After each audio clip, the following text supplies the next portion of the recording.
night between the Eagles and the Cowboys, and while many are wondering if Micah Parsons will be on the field for that one, Dallas head coach Brian Schottenheimer isn't batting an eye. I think at the end of the day, we feel like Mike is going to be out there when we can line up against Philadelphia here in 15 days or whatever it is. And, so no, the answer is no. I feel good about that, yeah. Without a contract extension? I feel good that Mike is going to be out there against the Philadelphia Eagles.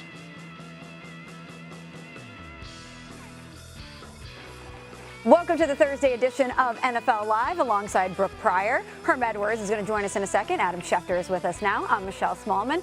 And we've got Week 3 preseason action getting underway tonight, which we're going to get to in a little bit. But we start here in Dallas, where there's still no deal for Micah Parsons. But Jerry Jones, he doesn't seem all that concerned.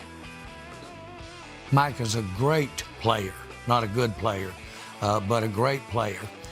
He knows more than anyone that it's a team thing. And so I know everybody's tired of hearing this, but you've got to put this puzzle together so that you can have some other people out there playing with Michael. That's the art of the deal. Adam, there's two sides here, Dallas and Micah Parsons, and it seems like the decision makers in Dallas are confident. But has anything changed with Micah Parsons? Nothing has changed. And again, you can't work out a deal unless you're actually discussing a deal. And the Cowboys and Micah have not discussed a deal since late March, early April. We'll see if they can find a way to get together. And look, the start of the season always brings little last-minute events that you might not expect. And that, I think, is the one hat that the Cowboys can hang their hat on. Some reason for optimism that just like CeeDee Lamb came together late last year, just like Dak Prescott came together on the day the season opened last year, maybe there's a way the same can happen for Micah Parsons. But it certainly doesn't feel that way, and it feels a lot different than last year, and Micah feels different than CeeDee Lamb and Dak Prescott. But we'll see if anything happens. I heard Brian Schottenheimer say he believes that Micah will play. I think there are two factors to keep in mind. Number one, Micah Parsons still hasn't practiced this summer due to the tightness in his back. His back has to feel okay for him to play. And number two, that contract hangs out there. And there's no sign that that's going to be getting done anytime soon. We'll see if anything changes here in the next 2 weeks. And Brooke, Adam's right. This one does feel a little different. What do you think about this situation now just 2 weeks out from the opener? Well, I think the time for the Cowboys to try to get what sounds like Jerry's asking Micah to take, hey, let's take one for the team. Let's do a team-friendly deal. Take a discount for us is what I'm hearing when he says that. The time for that was months ago when this negotiation started. Jerry has to know the longer this drags out, the more leverage Micah has, the more money he commands as this market continues to get reset and reset.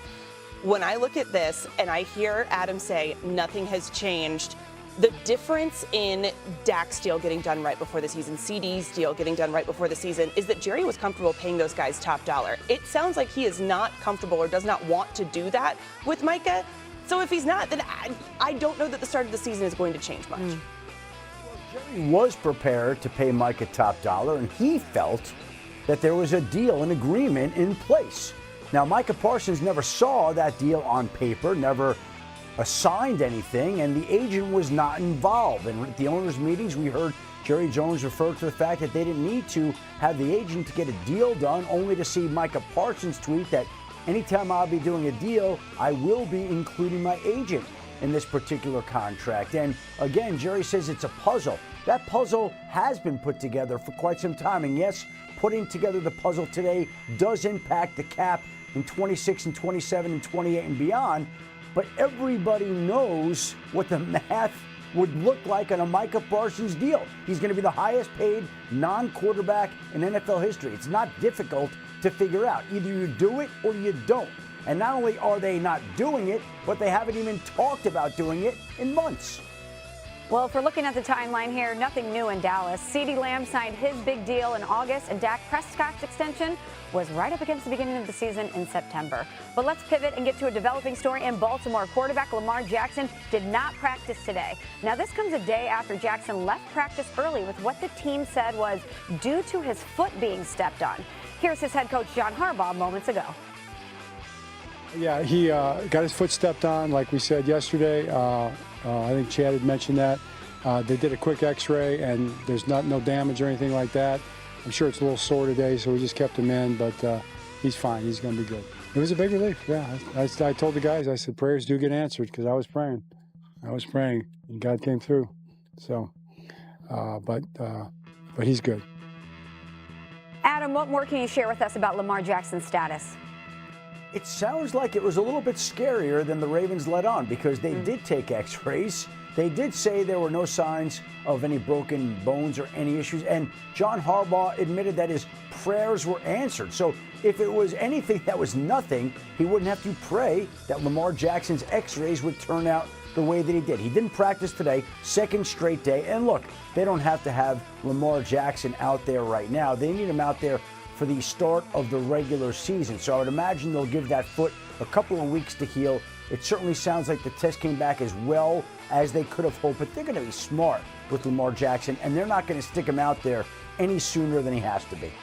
Adam, you're right. They do need him out there for the regular season. The Ravens are just 4-9 without Lamar Jackson since he became the starter in 2019. Let's stick with quarterbacks in the AFC North. The Browns named veteran Joe Flacco as their starter earlier this week over rookies Dillon Gabriel and Shedeur Sanders.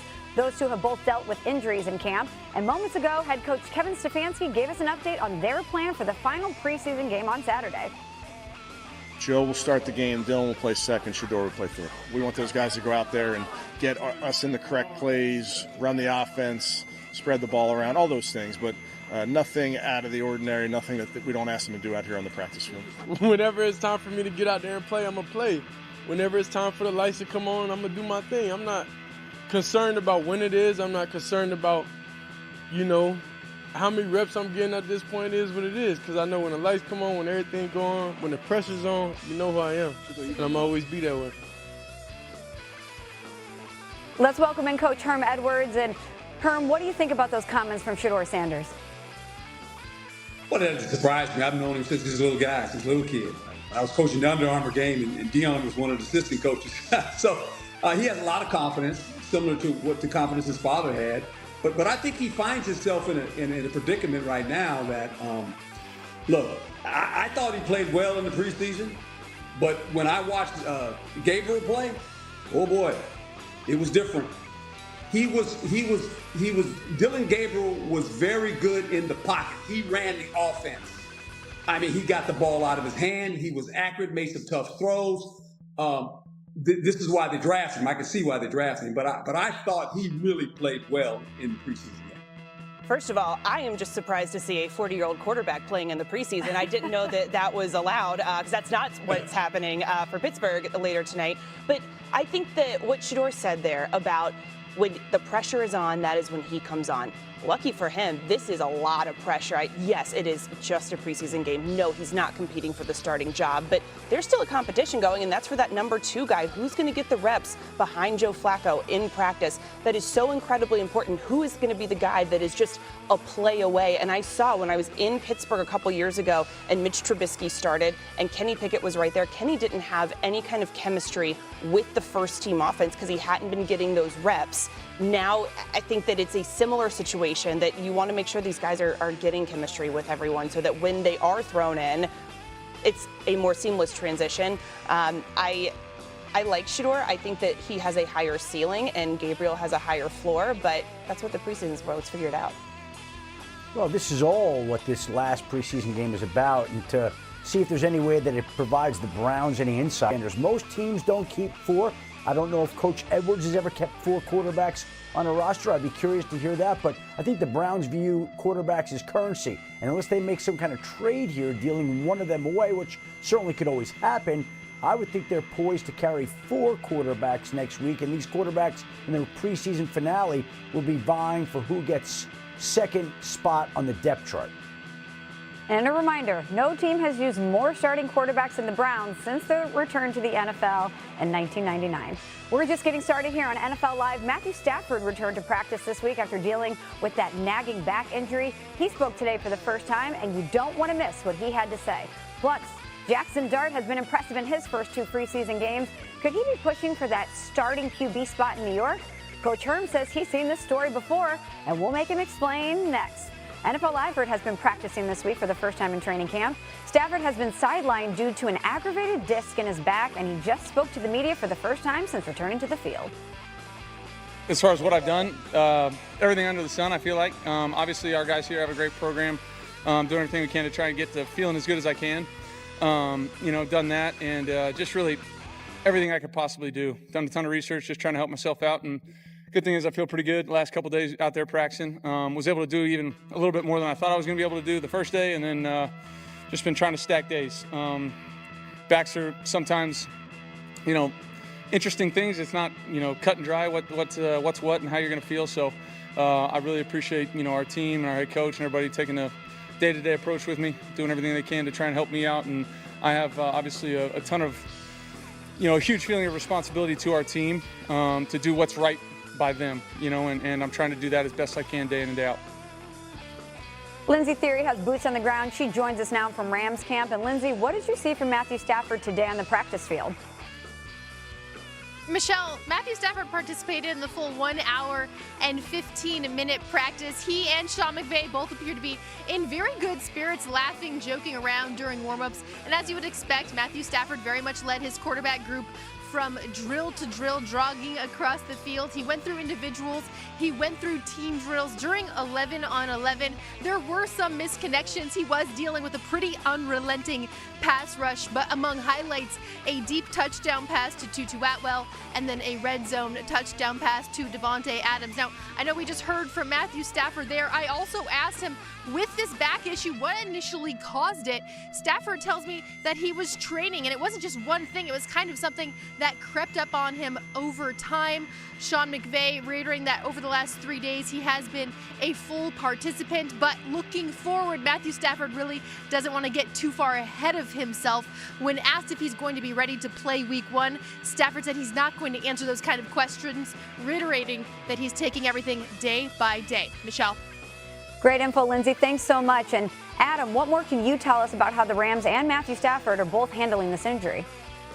Listen, I think that they've been very patient, knowing that the regular season is in early September and not rushing Matthew Stafford back on the field, knowing that backs can be temperamental and those types of injuries linger, and it's not a simple thing to overcome. So I think that they've been more focused on making sure that he's ready for the start of the regular season. And right now, he's certainly tracking to play in that game. And barring any sort of setback the next couple of weeks, there's the full belief within the organization that he will be ready. Is there concern over the back? Absolutely. It's a back. It's a 37-year-old quarterback. But right now, like I said, barring a setback, they do expect him to start and play in the regular season opener against the Houston Texans. All right, Brooke, Adam saying that they're expecting Matthew Stafford to be out there week 1 if he's healthy, which is a huge caveat, obviously. What are your expectations for this Rams team? Yeah, of course, if he's healthy, I think this is a team that can be in the NFC title game. I really love the addition of Davante Adams. To me, that has been the missing piece that they have just lacked. They needed another guy along with Puka that could be that explosive, add to that high-flying offense that Sean McVay loves to have. I was at that game in 2018 between the Chiefs and the Rams that was just, they went toe-to-toe. Obviously, different quarterback, different guys, but it's still the McVay system. They needed to add more firepower, and I think when you add that complementary piece to what they already have in Kyren Williams, in Puka, and then looking at their defensive core, I love having Kobe Turner and Jared Verse. They have just a young group of guys. I think the sky's the limit for them. I'm expecting to see them in the title game if the back is healthy. Sure.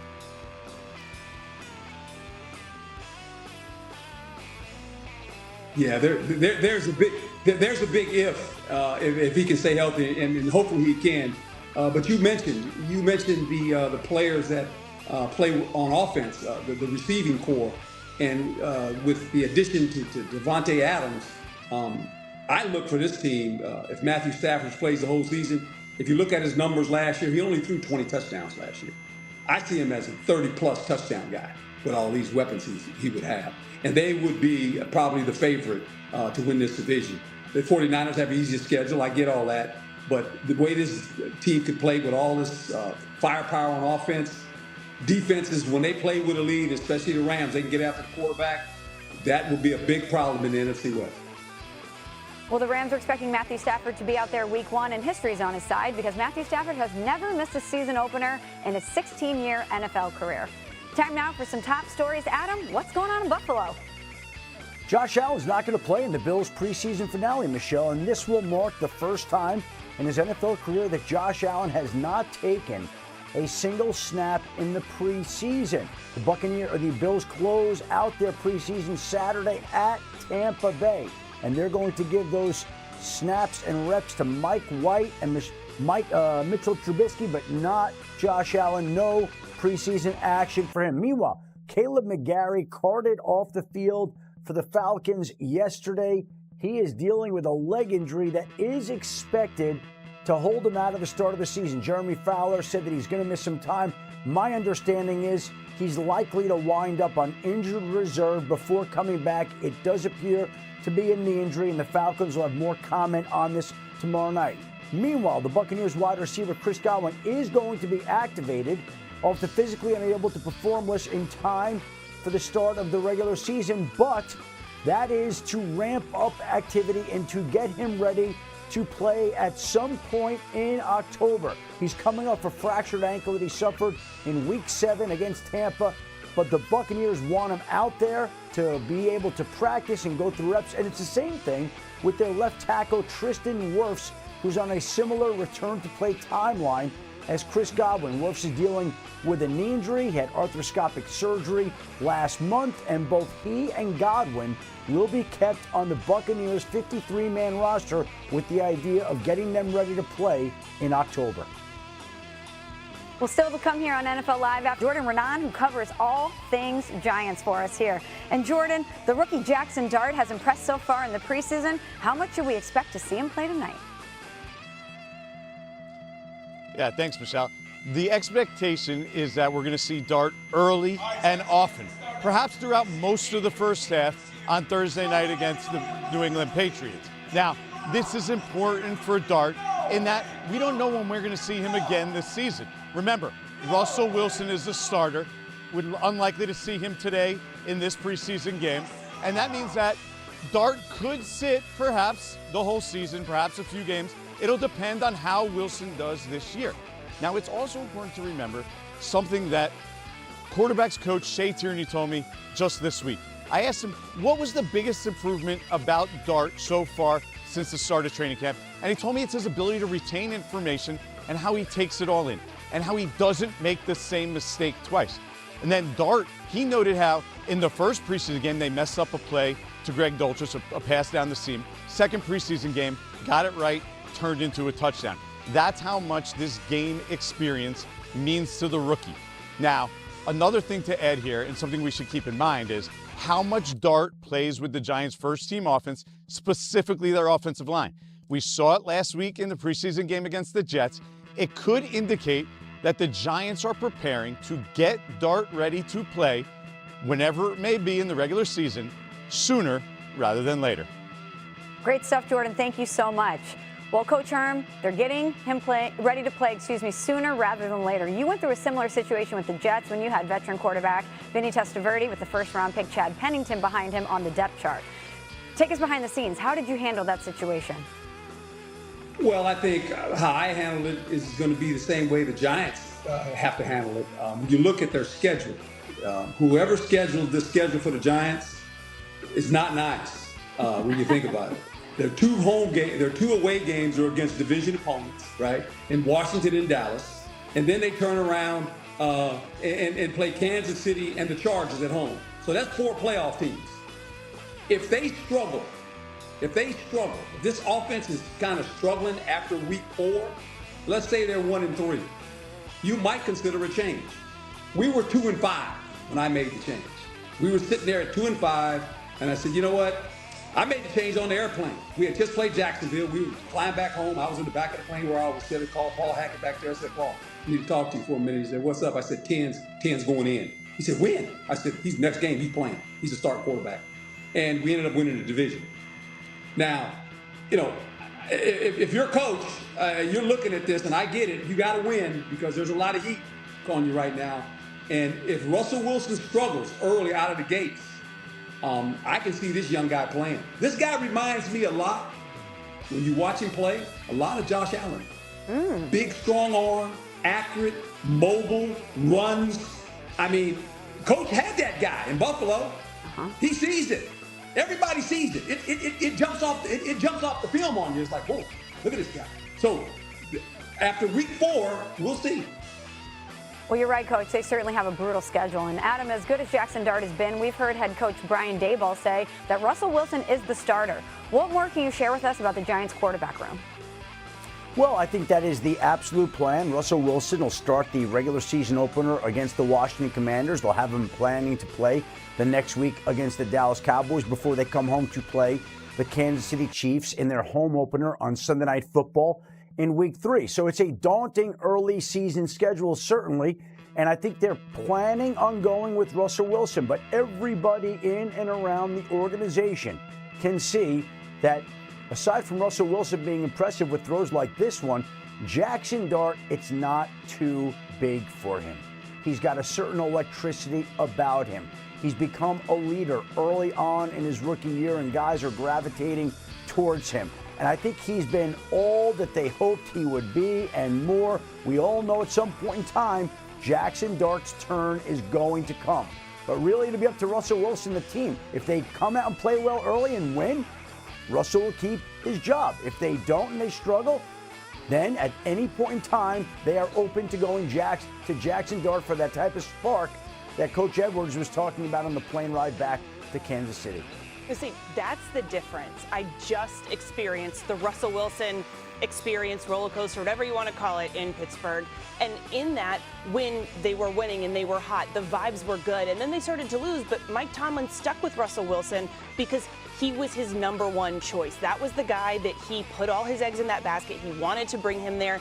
That was the guy, ride or die. And he didn't have the pressure of being concerned about his coaching status. He was going to be fine no matter what.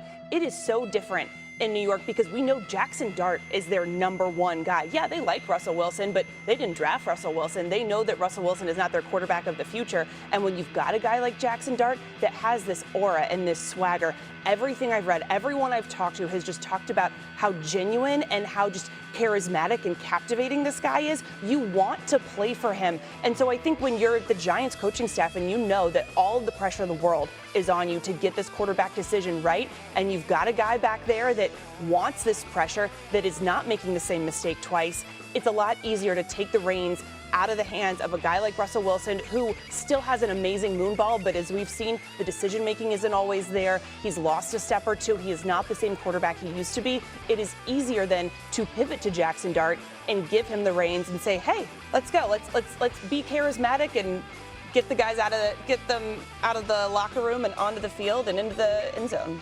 Brooke, you talk about the aura of Jackson Dart. I live in New York City. People are intoxicated with the idea of Jackson Dart being the future quarterback of the New York Giants. I sit next to Chris Canty, Giants Super Bowl champion, every single day, and he is pleading with the Giants to open their heart to Dart. Everybody's waiting to see what Jackson Dart can do with the franchise. We're just 5 days away from the NFL's final roster cut-down day, and we've seen a bunch of trades over the past 24 hours. Adam, take us through what went down, and let's start with the Jets.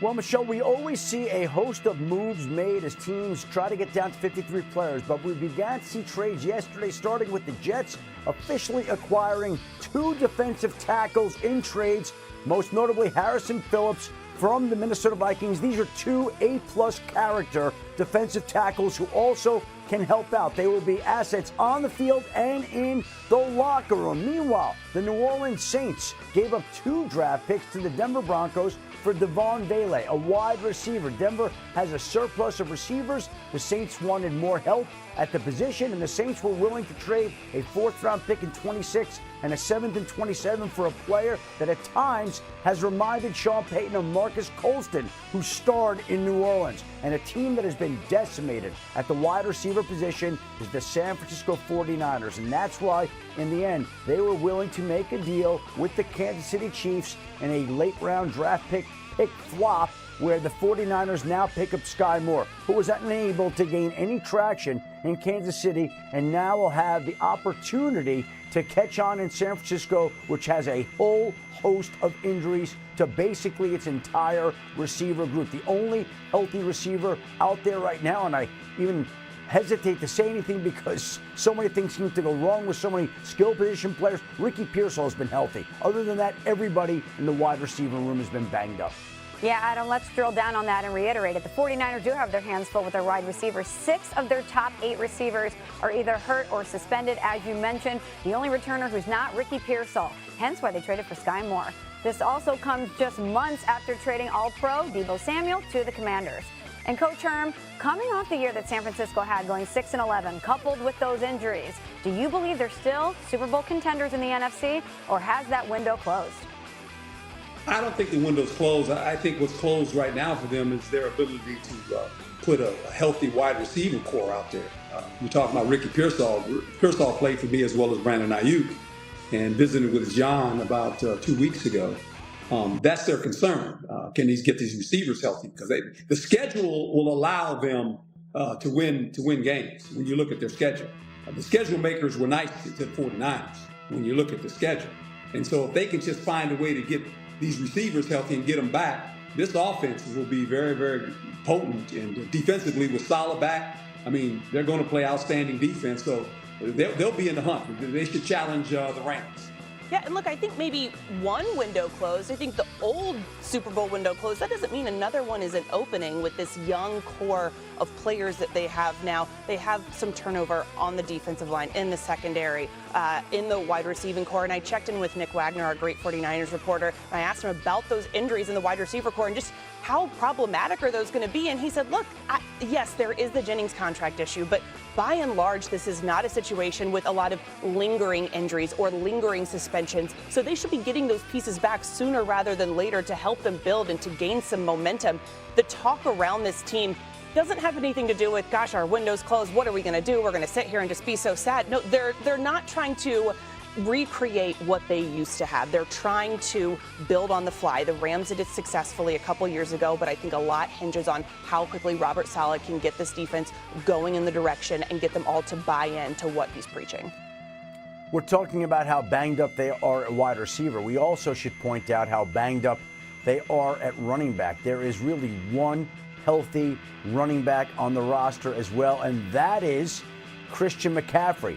Christian McCaffrey's been their healthiest running back in training camp. We know what he went through last year. Now, the upside to all that is he is well rested, he is rejuvenated, and even the 49ers Pro Bowl left tackle Trent Williams said today that Christian McCaffrey this summer has looked like the NFC Offensive Player of the Year. He's been dominant in training camp, but they need him to be that way because Christian McCaffrey might be on the football field for every single down.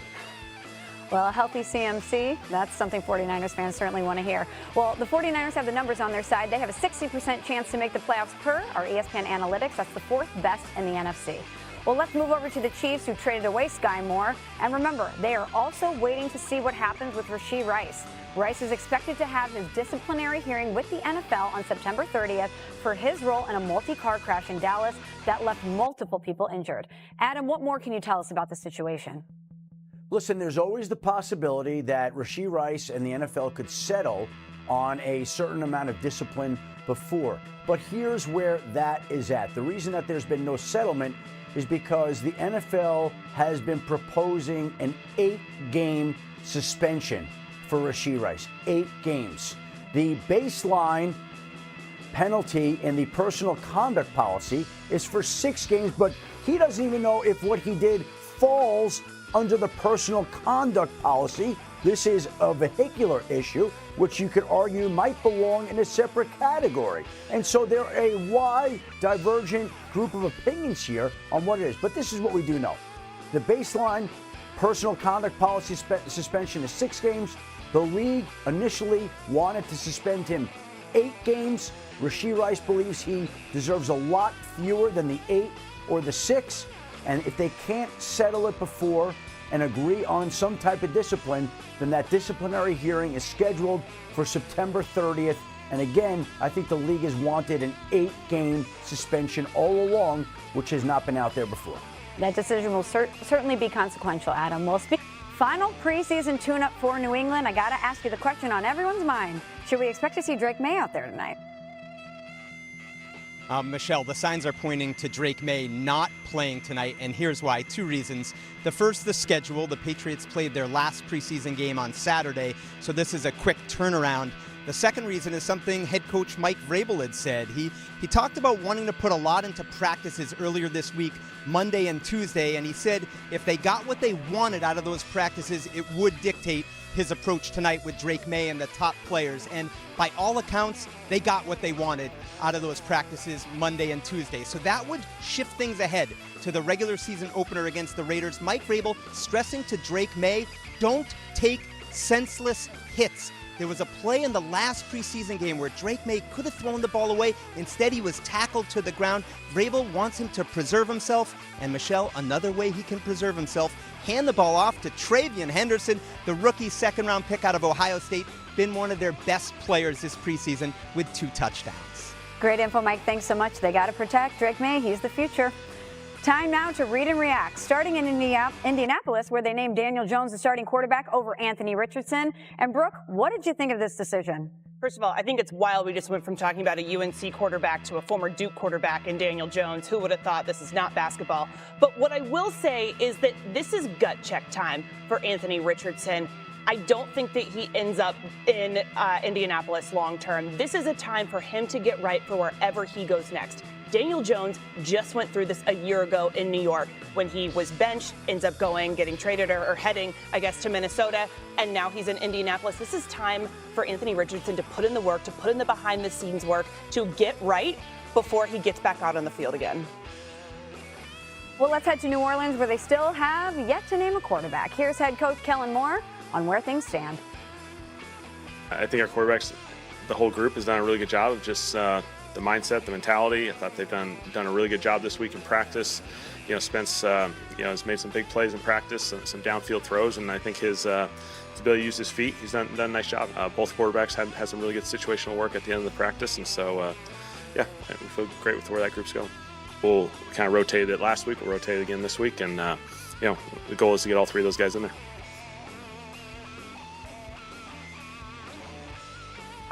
All right, Adam, what more can you tell us about the quarterback battle in New Orleans? Well, Spencer Rattler is going to start the preseason finale against the Denver Broncos on Saturday. Would imagine that Tyler Shuck will come on after him, and Jake Haener also will get some work. And the fact that Rattler is starting the preseason finale might seem to indicate that maybe he does have a slight edge, but it doesn't seem like the Saints have made any decisions just yet, and they are trying to figure out who will be their starting quarterback on opening day. They each have had moments this summer. Rattler had a come-from-behind, game-time rally in the second preseason game. Tyler Shuck looked impressive in the first preseason game. Each has had his moments. It obviously seems like it's coming down to the last game, but I think advantage Rattler in the sense that he gets to start it. Well, let's keep it moving and get to New York, where the Jets held a secret player-led practice on Sunday without the media or assistant coaches present. Coach Herm, what do you think about this move by Aaron Glenn? Oh, great idea by Aaron Glenn, and I've done this in the past as head coach as well.